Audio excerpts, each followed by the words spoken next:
Okay. Hope everybody's doing okay.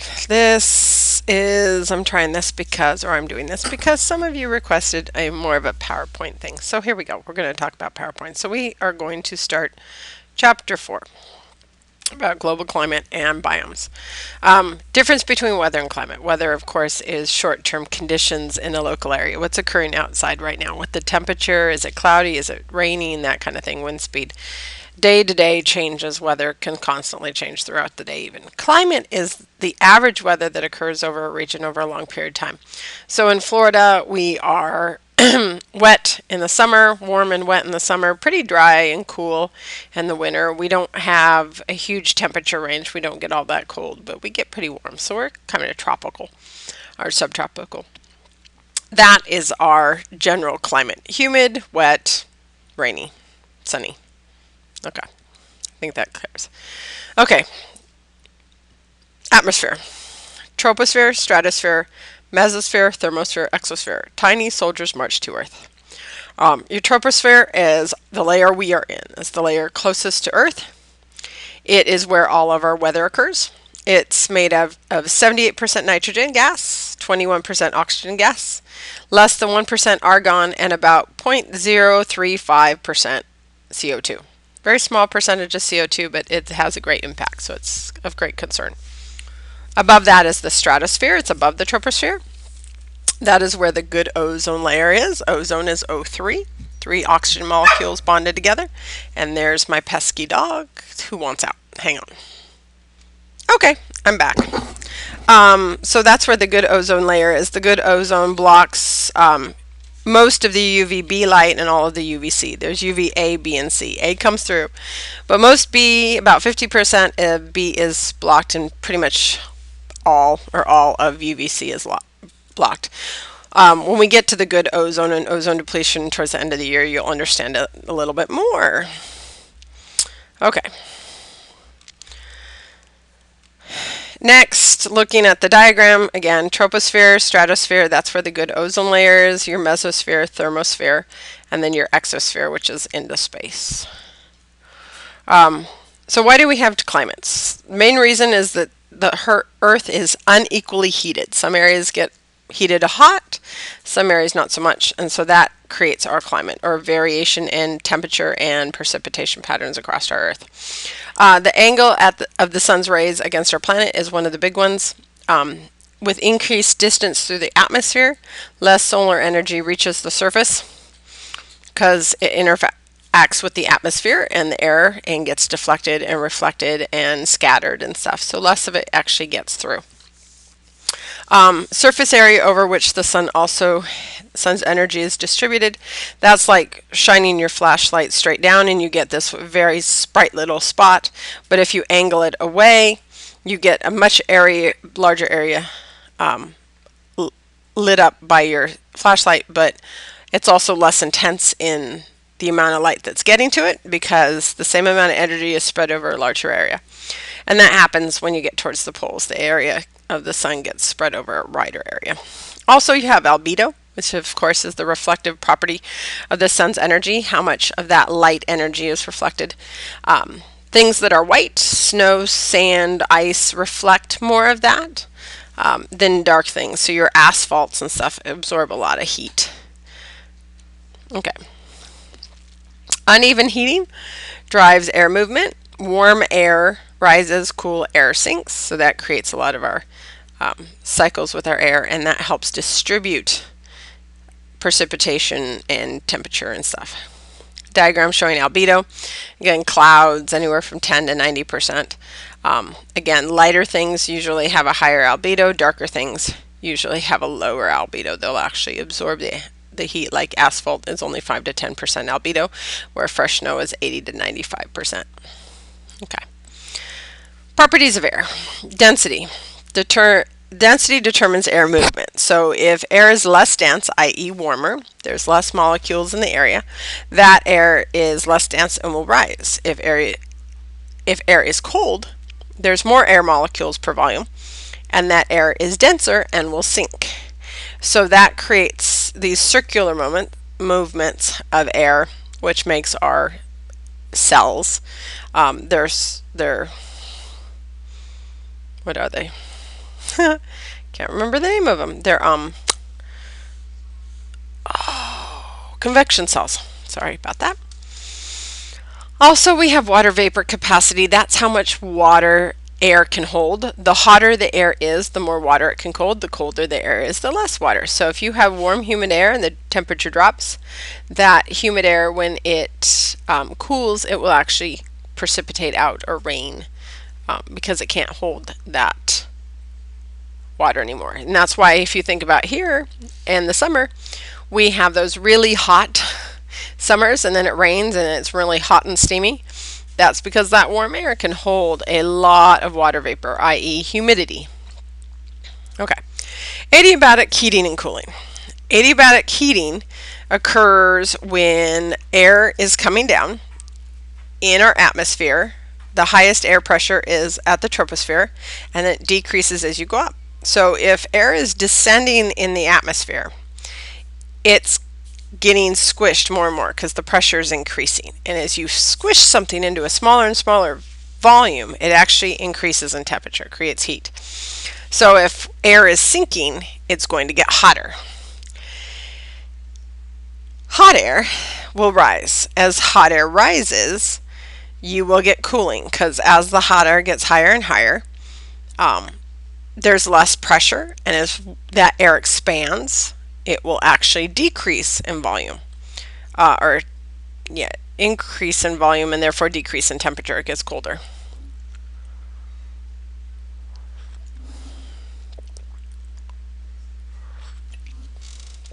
And this is why sometimes when you go up in a plane, you need a blankie because it's cold up there. They actually do heat the planes, but not completely, and so it's cold and that's why even sometimes you see condensation on your window or even like snow and ice, and that's because it's cold up at higher latitude or higher altitudes because there's less pressure. Latent heat release, that's when water condenses. It actually releases heat.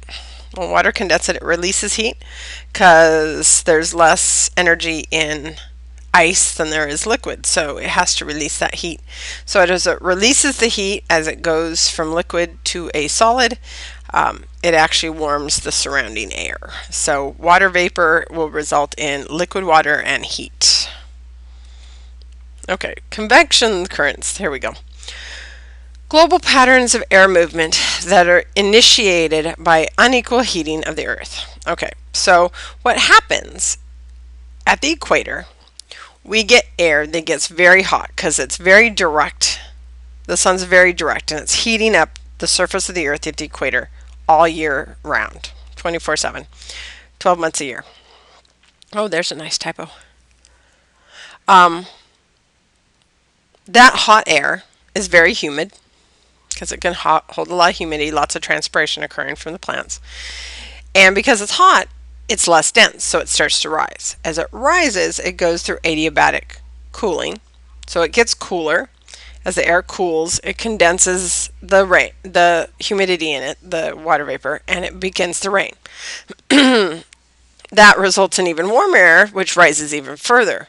As the air rises again, it's going to cool, and eventually that cold air has to sink back to Earth. And what it does is it comes down at 30 to about 30 degrees north and south of the equator. And when it comes down, now we have warm, cooled, dry air because it's lost all its humidity through adiabatic cooling. It rained, so the equator got lots of rain. As it comes down, it's now dry, and as it comes down, it's cold, but as it comes down, it goes through adiabatic heating because the pressure increases, so it warms, and now we get these areas of very hot, dry wind, which is where you're basically going to find your deserts, subtropical deserts. Okay, so here's the picture. And again, I'm going to use the cursor. Warm, humid air rises, adiabatic cooling, rains. Right, when it rains, it actually makes the air warm again. It rises further. Now it gets up here and adiabatic cooling. Now it's hot and dry. or cold and dry. So it starts to sink to basically replace the air that's being sucked in here to replace the air that went up.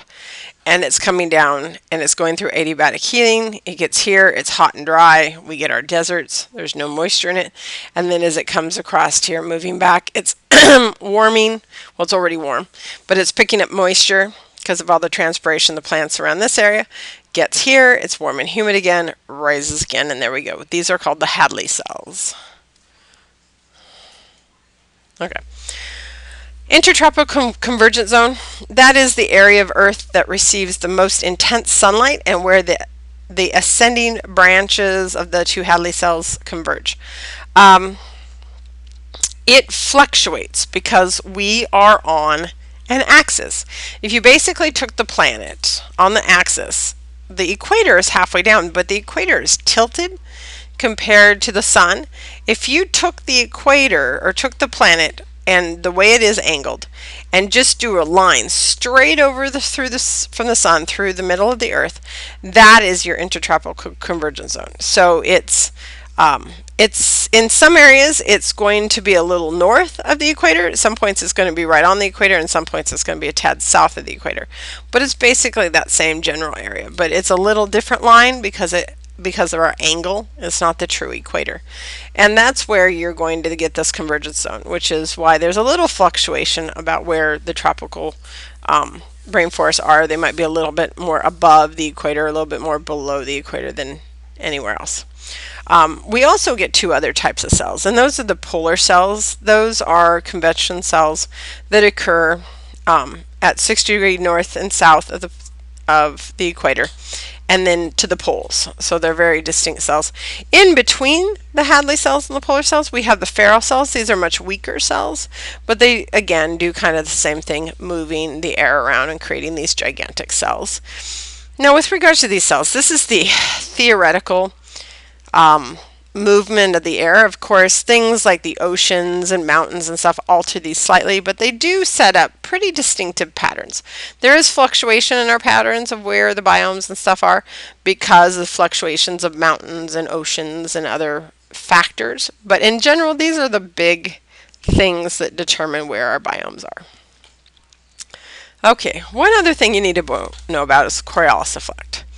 The Coriolis effect is a deflection of objects' path due to the Earth's rotation. As our Earth rotates, things are kind of pulled to the side.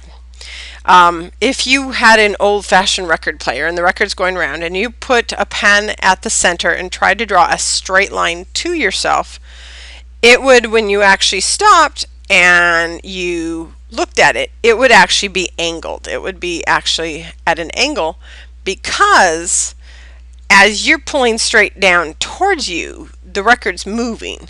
So it would not end up being a straight line. Or if you've ever been, like, if you're on a merry-go-round and there's somebody off the merry-go-round and you try to throw something to them, if you try to throw it directly to them, there's a force going a different direction, good old physics, and that's going to deflect it, and it's not going to go straight to them. You're going to have to like throw it in front of them for it to actually get to them because it's going to be deflected. And that's the same kind of thing. So our winds are deflected at about a 45-degree angle to the right in the northern hemisphere and to the left in the southern hemisphere because of course we're backwards. And so then we get these wind patterns, the trade winds, the westerlies, and the polar easterlies. And that's because we have these cells moving, and then we have the deflection. So as we have the cells and we have the deflection, we get these winds. Winds blow across the ocean and make currents. Currents are rivers in the ocean. And the rivers are also deflected. Or the currents are also deflected because the winds now are going at like a 45-degree angle rather than straight north and south, and then they should push the water at the 45-degree angle as well, but instead the gyres are again rotated another 45. So ultimately the gyres, or these big ocean currents, end up running parallel to the latitude, parallel to the equator. So as these currents are going across the oceans, they encounter continents, and so they have to turn. So our North Atlantic, we have a current that comes across from Africa. That's the equatorial current. As it hits our continent, it turns northward, runs across, up our coast. That's the Gulf Stream. And then when it gets to the poles, or up to the higher latitudes, it actually runs into the currents that are generated by the Ferrel cells, which bring it back across over to towards Europe and England. And when it gets over there, it joins the Canary Current, which, because it hits that continent, turns southward. And so what we end up getting is these large, giant, circular rivers running in the oceans. There's 5 major gyres, and these gyres help distribute heat. The eastern coast of the United States is actually warmer than it otherwise would be, because that Gulf Stream is constantly bringing warm equatorial water up our coast. So we are actually a little bit warmer along the coastline than we otherwise would be, and it helps moderate our temperature because it helps distribute a lot of that heat. Actually, even over in UK, they're warmer than they otherwise would be because of these gigantic currents or gyres that are moving heat around. So again, here's Coriolis effect. So I start to throw, but because of the Earth's rotation, if I threw a ball, if I was on the merry-go-round, I try to throw it here, but in fact it's going to end over here because I'm rotating. And again, you're rotating, deflected to the right in the northern hemisphere, to the left in the southern hemisphere. And so we end up with these winds that are going at angles rather than straight. So now we have, here's your trade winds, again going at an angle. These are blowing the water, but the water ends up going straight across here towards, from, this is the Atlantic, towards the Indo-Pacific, and same thing here. So we get the trade winds, and then they encounter these currents, the equatorial currents. They go over here and they get over to Europe or Asia, and they hit that continent. So they end up turning, where'd my cursor go? There it is. It ends up turning northward, going up and hooking into these currents here that are generated by the westerlies that travel back across the Pacific, hit this continent, North America, turn down and come back in. And so it makes these big circular gyres. And there's 5 main gyres: North Pacific, South Pacific, North Atlantic, South Atlantic, and then the Indian. Okay, and there you go. North Pacific gyre, South Pacific gyre, North Atlantic gyre, South Atlantic gyre, and then the Indian gyre. Helps move all this heat around, helps moderate our planet and move everything around. This is called the ocean conveyor belt. This is another gigantic current. The red part is shallow water, it's towards the surface. The blue is deep water currents. As you can see with this one's big because it actually ultimately mixes all of our planets. Everything mixes together, or all of our planets, all of our oceans end up mixing together. So this, but it could take literally a water molecule on this track, if it was in this track, literally hundreds of years to make this journey all around. But it helps to mix all the oceans, which is why it is truly one large ocean and not separate oceans. Okay. Upwelling is when water moves towards the surface. This brings up nutrients. If you ever go over to California, we have a lot of upwelling over there. The water is usually colder, it's more nutrient rich, it's darker in color, and you get things like kelp forests and stuff. If you go over to Indo-Pacific or to the Caribbean, you have warm water. There's less nutrients in it because we have more downwelling. We don't have upwelling. We have warm water, less nutrients, and we have more like coral reefs, and our water's clearer.